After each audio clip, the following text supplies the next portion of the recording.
All right, let's dive into something that's all around you every single second you're online, but it's completely invisible. We're talking about cryptography. It's the silent guardian of pretty much everything in our digital world, our secrets, our money, our identity. So let's pull back the curtain and see how it all works. You know that little lock icon up in your browser's address bar? You see it a dozen times a day. We all take it as a sign that things are, safe. But what is it actually doing? Well, that little lock is our window into a massive, fascinating world of secret codes and mathematical armor. And today, we are going to unlock what it really means. So at its heart, cryptography is just the science of secret communication. But to really work, it has to deliver on three huge promises. First up is secrecy, which is pretty obvious, right? It means only the right person can read the message. Next is authenticity, which is all about proving that the person who sent the message is who they say they are. And finally, there's integrity. That's the guarantee that the message wasn't tweaked or tampered with on its way to you.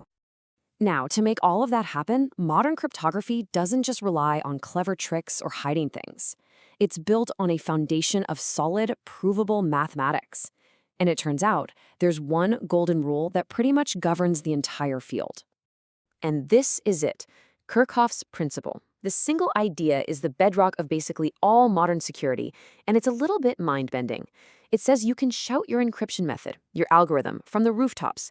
Let everyone on Earth see it, analyze it, try to break it. As long as your secret key stays secret, your data is safe.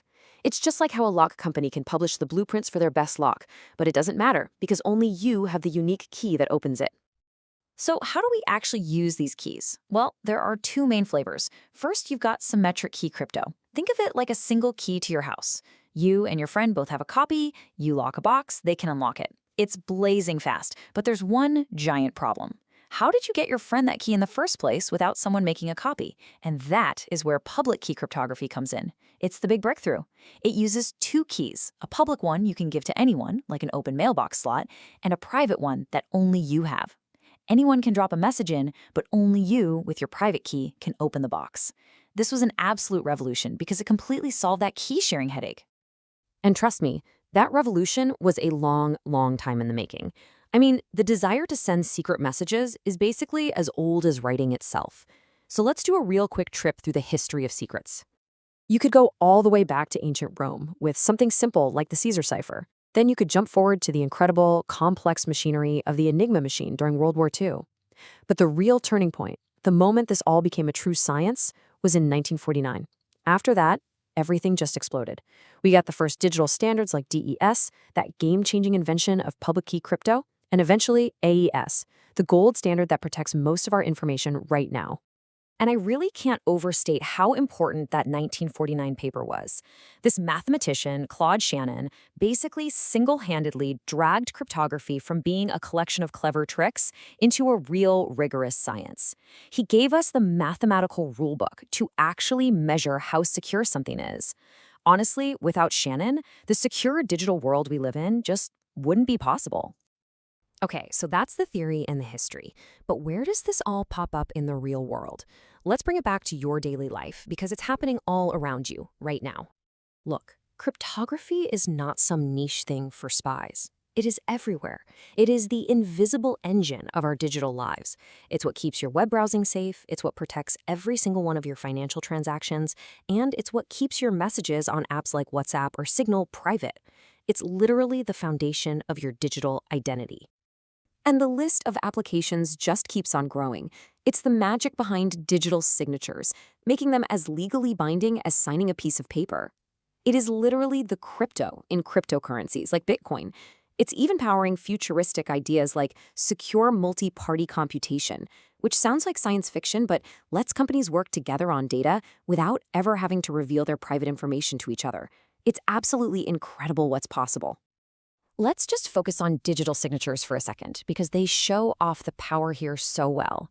A digital signature is pure mathematical proof. It proves a message is authentic. It came from the person who said they sent it, and it proves its integrity, that it wasn't messed with.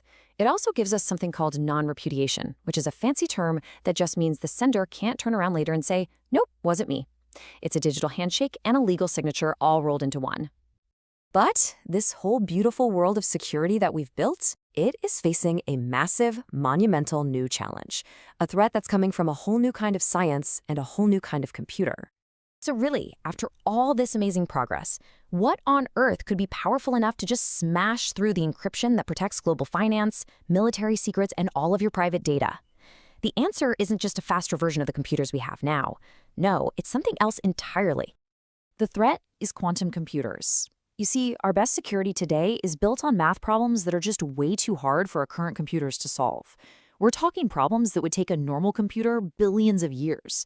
But for a big enough quantum computer, solving that same problem could be easy, trivial. The very foundation of our entire digital world could basically shatter overnight. So you better believe the race is on to build a defense, and right now it's heading down two main roads. First, you have post-quantum cryptography. The idea here is to find brand new math problems that are ridiculously hard for both regular computers and quantum computers. We're trying to invent a better mathematical lock. The other road is quantum cryptography, which is just wild. It uses the laws of physics itself to send information, making it theoretically impossible to listen in on without getting caught. And this brings us to the final big question. The whole story of secrets has always been a cat and mouse game between the code makers and the code breakers. But now, as we're stepping into the quantum age, that race is getting faster and the stakes are getting higher than ever before. It really makes you wonder, in a world with computers this powerful, can secrets actually continue to exist? The answer to that is going to define privacy and security for all of us.